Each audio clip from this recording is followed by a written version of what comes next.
مشائخ تو ہمارے فرماتے ہیں کہ ہر کے یک جا ہر جا اور ہر جا ہیچ جا فرماتے ہیں جو ایک جگہ ہوتے ہیں وہ ایسے ہوتے ہیں جیسے ہر جگہ موجود ہے وہ، اور جو ہر جگہ ہوتے ہیں وہ کسی جگہ بھی نہیں ہوتے، وہ بے جگہ ہوتے. تو میں وہ ہوں کہ جو بے جگہ ہوں، پتہ نہیں ٹائم ملے نہ ملے. بہرحال میں شکر گزار ہوں جناب پیر صاحب محترم کی اور قبلہ مفتی صاحب کی، اور انہوں نے خوشخبری ہمیں سنائی کہ للہ الحمد یہاں پر درس نظامی کی اور حفظ اور تجوید کے کلاسز اور پھر بچیوں کی اور یہ سارے نظام اور انتظام شروع کیا گیا ہے. اللہ کریم اس میں برکت نصیب فرمائے. مجھے بات یاد آئی امام غزالی کی رحمہ اللہ کی. حضرت ارشاد فرماتے ہیں کہ ہمارے مدرسے میں وقت کا بادشاہ تشریف لائے. میں چھوٹا تھا سب سے، تو مجھے مجمع کی آخر میں جگہ ملی، میں ادھر آخر میں جا کے بیٹھ گیا. بادشاہ وقت بڑا قدردان تھا درس و تدریس کا، اور آئے بچوں سے پوچھا کہاں کے ہو، انہوں نے کہا میں فلاں ملک سے آیا ہوں. خوش ہوتے گئے. تھوڑی دیر اپنا دایاں ہاتھ لے کے کرسی کے ہینڈل پہ ہاتھ رکھ کے سوچنے لگے. ایسے سوچتے سوچتے انہوں نے ایک بچے کو کھڑا کیا، بیٹا تو کیوں پڑھ رہا ہے، یہ علم دین کیوں حاصل کر رہے ہو؟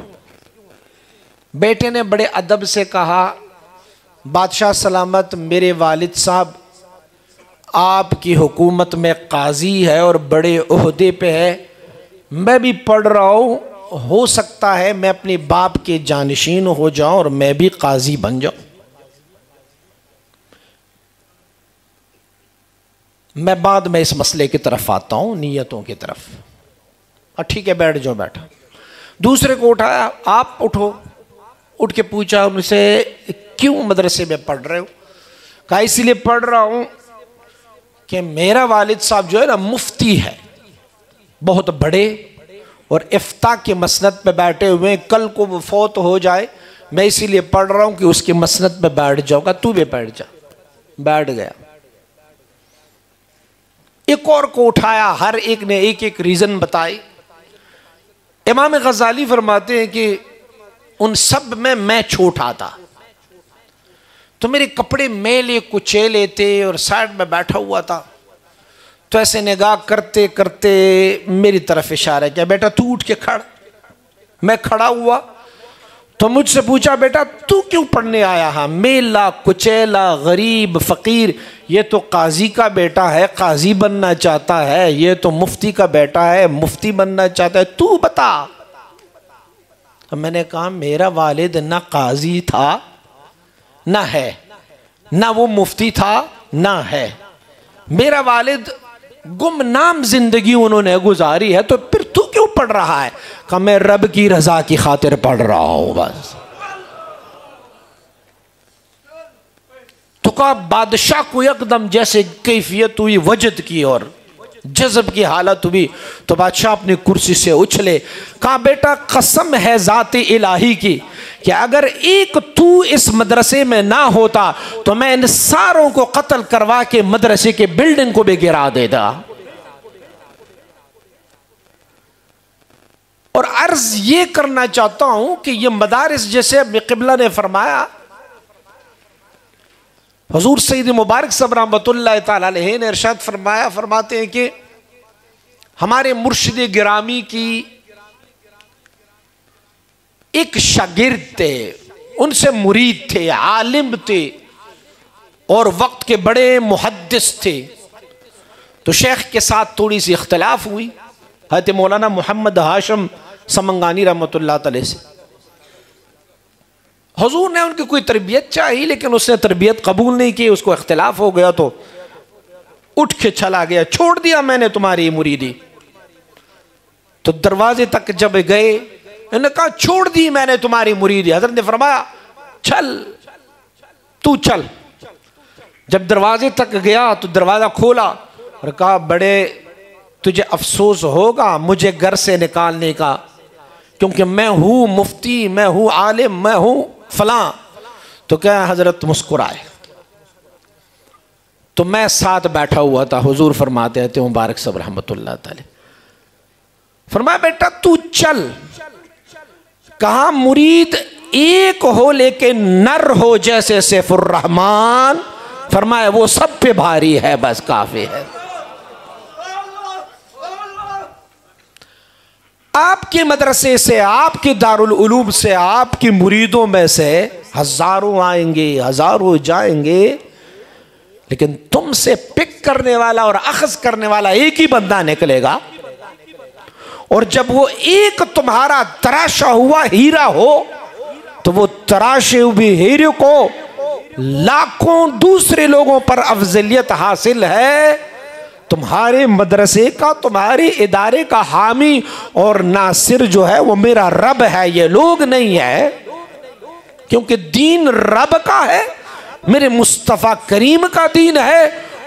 اور وہی ہے کہ ہم نے یہ وعدہ کیا ہوا ہے کہ ان صلاتی ونسکی ومحیای ومماتی للہ رب العالمین۔ میں جب تمہیں پڑھا رہا ہوں، اگر اسی لیے پڑھایا نا کہ تو میرے مدرسے کا ہونہار طالب العلم بن جائے، وہ لوگ کہیں کہ فلاں مدرسے کا یہ پڑھا ہوا بہت تکڑا عالم ہے، تو پھر یہ بھی تو دنیا ہو گئی نا، یہ بھی تو آخرت میں میری پکڑ ہو گئی اسی پہ، کہ تو اس مسلک پہ بیٹھا ہے۔ قبلہ مولانا صاحب نے حدیث شریف تو بیان کی، سیدنا ابو ہریرہ رضی اللہ تعالیٰ عنہ،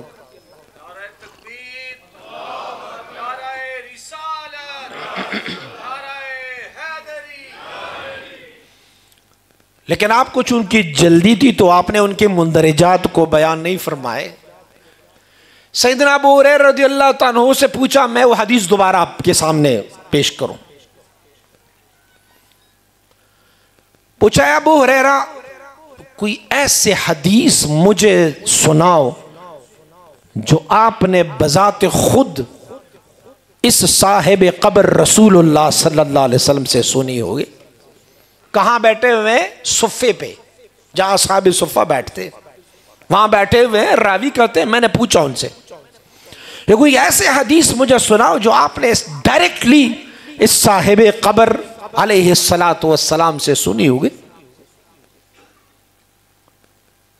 تو حضرت ابو ہریرہ رضی اللہ تعالیٰ نے فرمایا کہ سمعت من صاحب هذا القبر علیہ السلام، میں نے یہ بات اس صاحب قبر علیہ السلام سے سنی۔ فغشی غشیتاً، مولانا صاحب نے فرمایا اور اسے ایک غشیت طاری ہوئی۔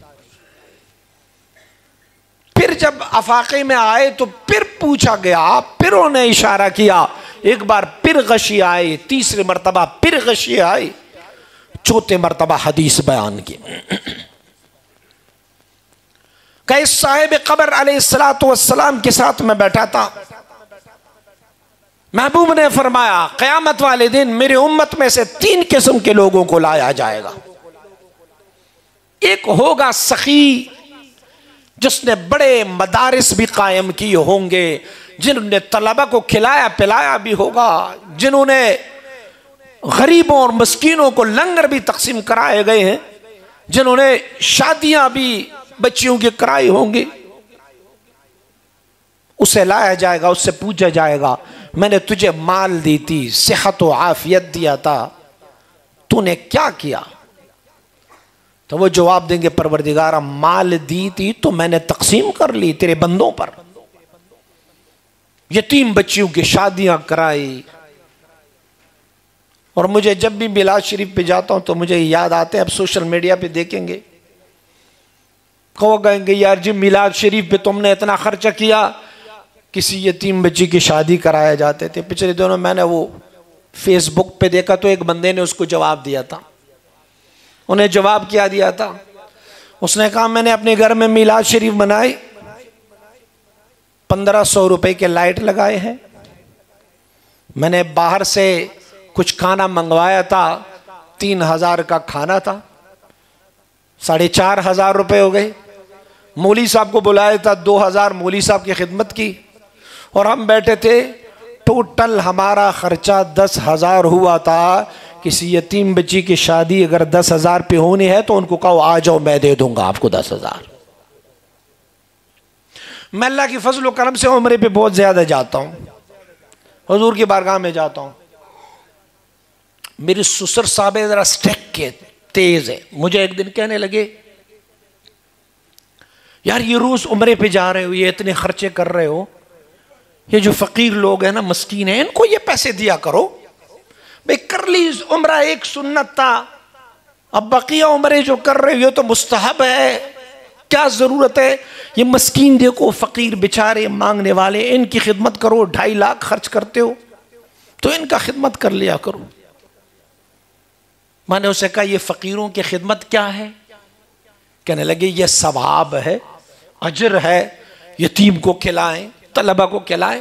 میں یہ اجر ہے، ثواب ہے؟ ہاں یہ اجر ہے، یہ ثواب ہے. میں سارے اجر اور سارے ثواب میرے مصطفیٰ کی زیارت کی ثواب سے قربان ہو جائے، اس سے بڑھ کر کوئی ثواب ہے؟ اس سے بڑھ کر کوئی ثواب نہیں ہے. ارے میں مصطفیٰ کے سامنے جاؤں، کہوں السلام علیکہ یا رسول اللہ، اور جواب آئے کہ وعلیکم السلام یا احمد سعید، اس سے بڑھ کر کوئی ثواب ہوگا؟ اس سے بڑھ کر کوئی ثواب. تو اس کو بلا کے پوچھا جائے گا تو نے کیا کیا؟ میں نے تیرے نام پر خرچ کیا مولا، یتیموں کو، مسکینوں کو کھانا کھلایا، شادیاں لوگوں کی کروائی، طلبہ کو کتابیں میں نے لے کے دی. اللہ کریم فرمائے گا کذبتا، تم نے جھوٹ بولا، تم نے اسی لیے کیا تھا. لوگ کہے فلاں بڑا سخی ہے، مالدار ہے لیکن بڑا سخی ہے، بڑی سخاوت کی انہوں نے. کہ تجھے تیری اجرت دنیا میں مل گئی، اور دنیا میں تمہاری اجرت کیا تھی؟ تو کر اسی لیے رہا تھا کہ لوگوں میں میری واہ واہ ہو جائے. لوگوں میں تیری واہ واہ ہو گئی، آخرت میں تیری واہ واہ نہیں ہے، جہنم تیرا ٹھکانہ ہے، داخل کر دے سے جا. دوسرے بندے کو لایا جائے گا جس کو دوران جنگ بظاہر شہید بھی ہو چکا ہوگا. ہم میرے لیے کیا کیا؟ اللہ رب العزت پوچھیں گے. پروردگارہ صحت دی تھی، عافیت دی، وقت دیا مجھے، میں لڑ گیا ہوں، غازی بھی بنا، اس کے بعد شہید بھی ہوگا. فرمائے کذبت، جھوٹ بولا، تم نے اسی لیے نہیں کیا تھا، اس لیے کیا تھا لوگ کہے فلاں تو بڑا بہادر تھا، 50 کفار کو مار کے خود بھی شہید ہو گیا، تجھے تیری اجرت مل گئی دنیا میں، اسے بھی جہنم میں داخل کرا دے. تیسرے بندے کو لایا جائے گا، عالم ہوگا. اس عالم کو لایا جائے گا اور عالم سے پوچھا جائے گا میں نے تجھے علم عنایت فرمائی تھی، میں نے تجھے صحت دی تھی، کیا کیا؟ میں نے پڑھایا، میں نے طلبہ بنائے، پھر ان کو علماء بنائے. فرمائے کذبت، جھوٹ بولا، اسی لیے کیا تھا. لوگ کہیں فلاں تو بہت بڑے عالم ہے، تجھے دنیا میں اجرت مل گئی، اسے بھی جہنم میں داخل فرما دے. یہ مجھے بتائے کہ سیدنا ابو ہریرہ رضی اللہ تعالیٰ کو غشی کیوں طاری ہوئی تھی؟ وہ کیوں بھی ہوش ہوا تھا؟ اسی لیے کہ ابو ہریرہ خود عالم تھے. شیخ محقق شیخ عبدالحق محدث دہلوی رحمۃ اللہ تعالی اسی روایت کو ایک اور زاویے سے بھی روایت کرتے ہیں. آپ فرماتے ہیں ابو ہریرہ نے بعد میں فرمایا اے پوچھنے والے، کہیں ایسا نہ ہو قیامت والے دن وہ عالم جو امت محمدی کا ہے جس سے یہ پوچھا جائے گا اور اسے جہنم میں داخل کیا جائے گا، کہیں وہ ابو ہریرہ تو نہ ہوگا؟ پھر کہیں وہ ابو ہریرہ تو نہ. فرمایا اسی لیے ابو ہریرہ کو غش آئے، ابو ہریرہ گر پڑے. میرا مقصد کیا تھا؟ یہ جو اللہ کے بندے ہوتے ہیں نا، اولیاء اللہ، یہ اللہ کے محبوب بندے، یہ پہلے تمہاری نیتوں کو صحیح کر دیتے ہیں، یہ پہلے تمہاری خیال اور سوچ کو صحیح کرتے ہیں. یہ جو پڑھاتے ہیں نا، میں آج بھی وہاں پہ کلر سیدہ میں ان لوگوں کو سمجھا رہا تھا. میں نے کہا یہ والا پڑھانا ہے کہ قدوری شریف اور کنز اور ہدایہ اور نحو امیر اور صرف کی کتاب اٹھا کے اصول شاشی اور میں بزی کو اٹھا کے پڑھائیں. ایک وہ پڑھانا ہوتا ہے جو سامنے تو تمہاری ہدایہ شریف ہو، کنز الدقائق ہو، لیکن ہر بات کے ساتھ نور شامل کر کے اس کو پڑھایا جائے. اور جب نور شامل ہو کہ ان کو پڑھائے تو پھر وہ سیدھا دلوں پر اثر کر جاتی ہے، پھر وہ ادھر ادھر نہیں جاتے۔ میں نام نہیں لوں گا، ایک مدرسے میں گیا، سنیوں کا بہت بڑا مدرسہ ہے، وہاں گیا تو وہاں ہمارے سلسلے کا ایک طالب العلم بھی وہاں پر زیر تعلیم رہا۔ ان سے میں نے پوچھا مدرسے کا کیا حال ہے، تو انہوں نے کہا کوئی طالب العلم فجر کی کوئی نماز نہیں پڑھتا، اور اگر پڑھتا بھی ہے تو کہتے ہیں استاد ڈنڈا اٹھائے، سارے طلباء کو اکٹھا کرتے نماز مسجد کے لیے جائیں، تو کوئی بندہ وضو کرتا نہیں ہے، بغیر وضو کے جا کے نماز پڑھ لے۔ تو جب پڑھانے والے اس حیثیت سے ہو تو پڑھیں گے کیا؟ اذا کان الغراب سید القوم سیہدیہم سبیل الہالکین، جب کوا کسی قوم کا سربراہ بن جائے تو کوا اپنی لشکر کو کہاں لے کے جاتا ہے؟ گند کی طرف ہی لے کے جائے گا نا۔ بر زبان تسبیح ہو بر دل گاؤ خر، این چنین تسبیح کے دارد اثر۔ زبان پر تو ضرب یضرب ضربا فہو ضارب وضرب یضرب ضربا فذاک مضروب پڑھو، کہ قال قال رسول اللہ صلی اللہ علیہ وسلم، اور دل میں گائے اور گدے کا خیال ہو تو ایسے سبق کوئی فائدہ ہی نہیں ہے اس کا۔ میں تمہیں سبق پڑھنے والے اور پڑھانے والا دکھاؤں۔ آؤ حضور سید مبارک صاحب رحمت اللہ تعالی کی ایک ایسے مرید کو جس نے بظاہر کوئی کتاب بھی نہیں پڑھی، کوئی کتاب نہیں پڑھی، بظاہر کوئی کتاب نہیں پڑھی، لیکن رب نے ان کو علم کتنا دیا ہوا ہے، اللہ نے ان کو کتنا علم دیا ہوا ہے۔ کسی بھی بد مذہب کے پیچھے مسجد میں 100 صفیں ہوں اور سوی صف میں وہ کھڑا ہو، اسے یہ پتہ نہ ہو کہ پڑھانے والا کون ہے، کس نسب سے ہے، کس سلسلے سے ہے، بس جیسے بد مذہب کے پیچھے اللہ اکبر کا اقتداء کر لیتے ہیں، اس کی کمپیوٹر یکدم بند ہو جاتا ہے، پتہ چلتا ہے کسی خراب کے پیچھے کھڑا ہوں میں۔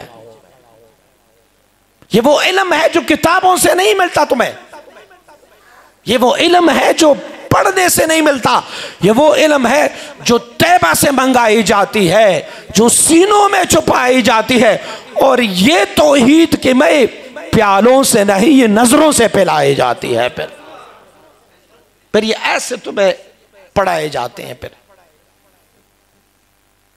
میں انتہائی معذرت کے ساتھ، شاید مفتی صاحب کہیں گے کہ لوگوں کو روک رہے ہیں کہ آپ نہ پڑھو، میں کہتا ہوں پڑھنا ہو تو کسی صالح سے پڑھو، جو خشیت رکھتا ہو اس سے پڑھو۔